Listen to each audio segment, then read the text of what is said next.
किस चीज़ के पैसे दिए थे आपको? यही कत्ल करने के लिए। नहीं सर, शूटर नहीं था, मजबूरी के लिए सर मैंने ये कदम उठाया। पिस्तौल मारा था, एक उसने अपने पास से दिया था इसको। 5 या 6 गोलियां थी मेरे पास। और साथ में ये इन्होंने गोलियाँ मारी। इन्होंने गोलियां नहीं मारी, इन्होंने वाई फायर 2-3 की हैं। क्यों किया? अचानक हो गया इसके साथ मिलके, बस पता नहीं चला यार। सर मेरे बेटे के हाथ में कोई कसूर नहीं था, उसका सर छलनी कर दिया इन्होंने ब्रेस्ट मार के। 6 माह गुजर गया, बीवी बच्चों के क्या, मेरे ख़ानदान के आंसू नहीं खुश्क हो रहे। और ऐसे दरिंदों को इबरत का निशान बनाए। अस्सलाम वालेकुम नाज़रीन, मैं हूं कदीर खान और आप देख रहे हैं उर्दू वायरल। नाज़रीन, इस वक्त मैं शेखुपुरा के इलाका थाना फैक्ट्री में मौजूद हूँ, जहाँ पर रमज़ान में एक अंधा कत्ल हुआ। उसके बाद नामरूम FIR होने के बाद पुलिस ने अपनी कार्रवाई करते हुए आला टेक्नोलॉजी का इस्तेमाल करते हुए मुल्ज़मान तक पहुँची 7 माह बाद। मुल्ज़मान को कहाँ से गिरफ़्तार किया, कैसे गिरफ़्तार किया, मुल्ज़मान ने क्यों कत्ल किया, सुपारी किसने दी, वजूहात क्या थी, इन्हीं मुल्ज़मान की ज़ुबानी जानते हैं। भाईजान, क्यों कत्ल किया? सर जी वो आमिर की वजह से कत्ल किया हमने। वो खोखे पे बैठता था जाके, और क्या कहते हैं, पाने से दुकान, वो उसके लफाज ही हैं। मैंने देखा नहीं था, वो उसके लफाज ही हैं। वो आमिर कह रहा है ये हमसे सामान वगैरह ले जाता है। आप उसको जानते थे? नहीं, मैं उसको नहीं जानता था, मैं सिर्फ आमिर को सलाम दुआई थी मेरी उसकी। और उसके बाद उसने मुझे पैसे दिए थे, वो कह रहा मैं नशा वगैरह बेचता हूँ, मैं फीम वगैरह और गुटखा वगैरह बेचना है। किस चीज़ के पैसे दिए थे आपको? यही कत्ल करने के लिए। कितने पैसे आपने लिए? जी 50,000 रुपये लेना था। मेरे घर के हालात बहुत ख़राब थे और कमाने वाला भी कोई नहीं। आप शूटर हैं?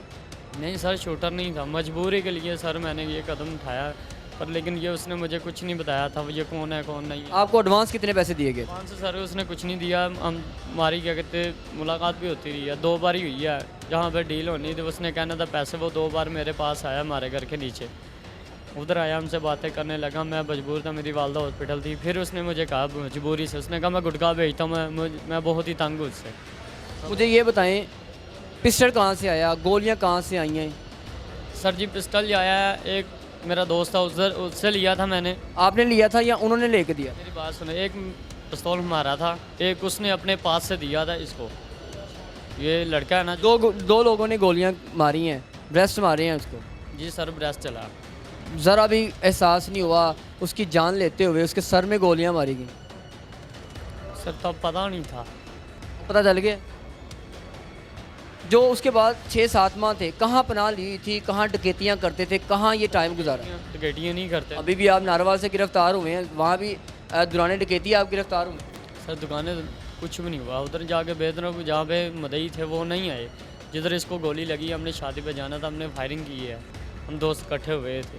इसको आपको ज़ख्मी हुआ था? इधर ये खुद ही ज़ख्मी हुआ है, हमने 15 पे कॉल कर दी है।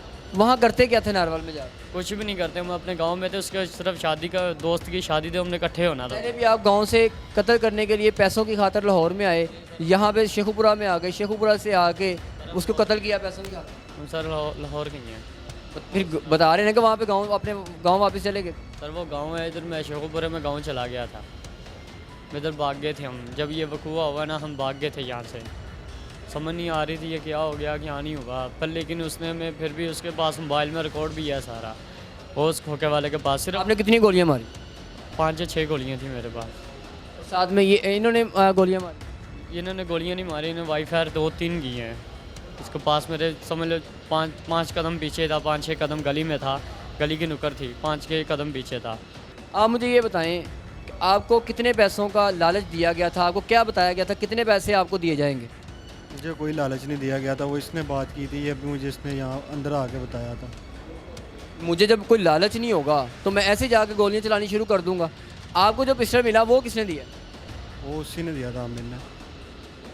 उसी ने आपको अरेंज करके पिस्टल दिया? हाँ जी। आप तीनों इकट्ठे कैसे हुए, कैसे दोस्त बने? हम दोनों शुरू से दोस्त हैं। दोनों दोस्त हैं, ये कैसे आपको मिला? ये भी दोस्त हैं, कब से एक दूसरे को जानते हैं? काफ़ी अर्से से। पहले भी डकैतियाँ चोरियाँ करते हैं? नहीं भाई, टिकेटियाँ वगैरह। क्या करते हो? मैं फास्ट फूड डिलीवरी का काम करता हूँ दुबई में, खुद मेरा पासपोर्ट यहाँ पे आप देख सकते हो। टिकेटियाँ वगैरह नहीं हम करते। हमें दुबई से यहाँ पे कत्ल करने के लिए आए थे? दुबई जाने के लिए पैसे इकट्ठे कर रहे थे? क्यों, मैंने क्यों ऐसा करना है, बस अचानक क्यों किया? अचानक हो गया इसके साथ मिलके, बस पता नहीं चला यार। क्या होना चाहिए? सोच है क्या होना चाहिए। आप मुझे बताएं, आप तो अच्छे खासे समझदार हैं, मुझे बताएं कि आपको ये क्या बताकर साथ लेके गए, आप बाइक ड्राइव करते गए हुए, रमज़ान का महीना था, बाबरकत इबादत वाला महीना था, आपने इतने अच्छे नेमतों वाले महीने में कैसा काम कर दिया है, शर्म नहीं आई? मुझे भाई इन्होंने कुछ भी नहीं बताया था। मैं अपने घर जा रहा था काम से, ठीक है। इन्होंने मुझे कुछ नहीं बताया। इन्होंने ये कहा कि दोस्त को मिलने के लिए रात को 2 बजे अपने घर जा रहे थे? जी मैं उधर बैठा हुआ था ना गेमों में, अक्सर उधर बैठते रहते ना, तो मैं घर में जा रहा था। मुझे क्या पता था ये आगे बैठे हुए हैं, तो उन्होंने कहा दोस्त को मिलने के लिए जाना है, इधर आ जाते हैं अभी। मैं इनके साथ चला गया हूँ, ठीक है। ये मैं गली में खड़ा हूँ, बाइक काफ़ी दूर थोड़ा सा खड़ा था, तो ये गया है अकेला, ठीक है, आगे। फिर उसके बाद ये थोड़ा सा इसके पीछे गया है। मैंने इससे पूछा भी, मैंने क्या करने लगे हो? इन्होंने बताया नहीं मुझे कि क्या करने लगे हैं। आपको नहीं था पता कि दोनों के पास असला है? नहीं, वो तब नहीं था मुझे पता कि इनके पास कुछ है। इन्होंने जब इन्होंने फायरिंग की आप भाग गए थे या वहीं पे खड़े रहे हो, इनको साथ लेके गए? वहीं पे था, लेकिन मेरे सामने कुछ भी नहीं हुआ था, ठीक है ना। लेकिन इस गली के समझ लो कि ये गली है, नुक्कड़ पे जाके इन्होंने जो कुछ भी किया मेरे सामने नहीं हुआ। आपको क्या क्या बता के गए हैं कि हम अंदर क्या करने जा रहे हैं? मुझे कुछ भी नहीं बता गए। ये मैंने पूछा था, तो इसने इसे ये लड़का ना इसने इसे बोला था, कह रहा है कि मैं आधा किलो दही लेने के लिए जा रहा हूँ, ठीक है। इसने मुझे बाद में बताया, उस टाइम नहीं बताया मुझे। इसने बाद में मुझे बताया कि ये मैं आधा किलो दही। क्या होना चाहिए अब? सज़ा मिलनी चाहिए आपको? अफसोस है, किए की सज़ा मिलनी चाहिए। अफसोस है भैया। जिस 7 माह ये फरार रहे हैं, 7 माह के बाद इनको गिरफ़्तार किया गया। पुलिस ने इनको कैसे गिरफ़्तार किया? मुद्दई हमारे साथ मौजूद हैं, जो बच्चे का वालिद था। और सबसे बड़ी बात यह है, 5 बहनों का अकलौता भाई था। 5 बहनों के अकलौते भाई को चंद पैसों की खातर इन तीनों ने मिलकर उसका कत्ल किया, और पैसे भी इनको ना मिल सके। अभी इन तीनों की बातें सुनी है, इनका कहना है कि हमें 1 रुपया भी नहीं मिला। 50,000 रुपये की लालच दे के हमसे कत्ल करवाया गया, लेकिन पैसे नहीं मिले। वालिद साहब से जानते हैं कि उनका लगते जिगर जब से उनसे जुदा हुआ है, उन पर क्या बीत रही है, उनको क्या थ्रेट्स हैं, वालिद से जानते हैं। हसन के वालिद हमारे साथ मौजूद हैं, जो इसी थाने में हसन ड्यूटी सर अंजाम देता था, राइटर था, और पुलिस ने अपने साथी का कत्ल जो है वो उसके जो कातल थे उनको 6 माह बाद ट्रेस किया। वालिद से जानते हैं, पुलिस ने इतनी जद्दोजहद करके टेक्नोलॉजी का इस्तेमाल करते हुए गिरफ़्तार किया है, क्या कहेंगे? मैं पुलिस को अप्रिशिएट करूँगा, क्योंकि उन्होंने एक अंधे कत्ल का सुराख लगाया है, और बड़ी अनथक मेहनत के साथ उन्होंने इनको गिरफ़्तार किया है। और आगे भी मुझे यही उम्मीद है कि वो तमाम इंसाफ के तकाज़े पूरे करेंगे। 6 बहनों का और घर का अकेला वो सहारा था, बहनें भी थीं, आप भी थे। जब से वो गया, कैसे सारा गुज़र बसर हो रहा है? माँ को याद आती होगी, आप को याद आती होगी, बेदर्दी के साथ उसको कत्ल किया गया रमज़ान के महीने में। मेरे बेटे का इतना कोई कसूर नहीं था।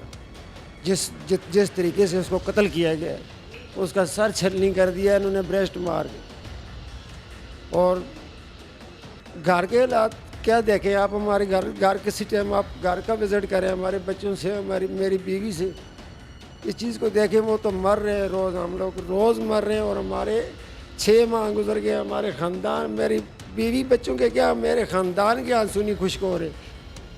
मेरे 2-3 नस्लों में से हमारा इकलौता वारिस था वो। आप मेरे घर के छोड़े, मेरे ख़ानदान के हालात देखें, वो रोज़ मर के जी रहे। और क्या कहेंगे जो मुल्ज़मान हैं उनको क्या सज़ा होनी चाहिए जिन्होंने आपका लगते जिगर आपसे छीन लिया? सरकार, मैं कहता हूँ कि कानून इनको कड़ी से कड़ी सज़ा दे, और ऐसे दरिंदों को इबरत का निशान बनाए, क्योंकि आने वाली नस्लें और जो दूसरे घर हैं, जिस तरह मैं बर्बाद हो गया हूँ, कई ऐसे घरों को और बर्बाद करेंगे ये। और मेरी अफसरान बाला से, आईजी पंजाब से, डीपीओ और डीआईजी साहब से रिक्वेस्ट है कि ऐसे दरिंदों को अंजाम तक पहुँचाएँ, ताकि आने वाली नस्लें जो है महफूज हो सकें। क्योंकि ये हमारे इलाके में एक दहशत की अलामत है। इनके ख़िलाफ़ कोई पर्चा नहीं कटवाता। ये लोग कम से कम 12-14 इनके ऊपर पर्चे हैं, और एक अंधा कत्ल इन्होंने पहले भी किया हुआ जिसमें ये छूट गए हैं। जी, आपने वाल साहब की बात सुनी। इनका कहना है कि इन्होंने पहले भी कत्ल किए हैं, किराए के कातिल हैं, शूटर हैं, इनके ख़िलाफ़ कोई डरते हुए मुकदमा भी दर्ज नहीं करवाता। उनकी अपील है आला काम से, अदलिया से, कि मेरे बेटे का इंसाफ दिलवाया जाए, मुलजमान को कड़ी से कड़ी सज़ा दिलवाई जाए ताकि किसी और का लगते जिगर उनसे छीना ना जाए। इसी के साथ कदीर खान को दीजिएगा इजाज़त। नई स्टोरी के साथ मुलाकात होगी। अल्लाह ने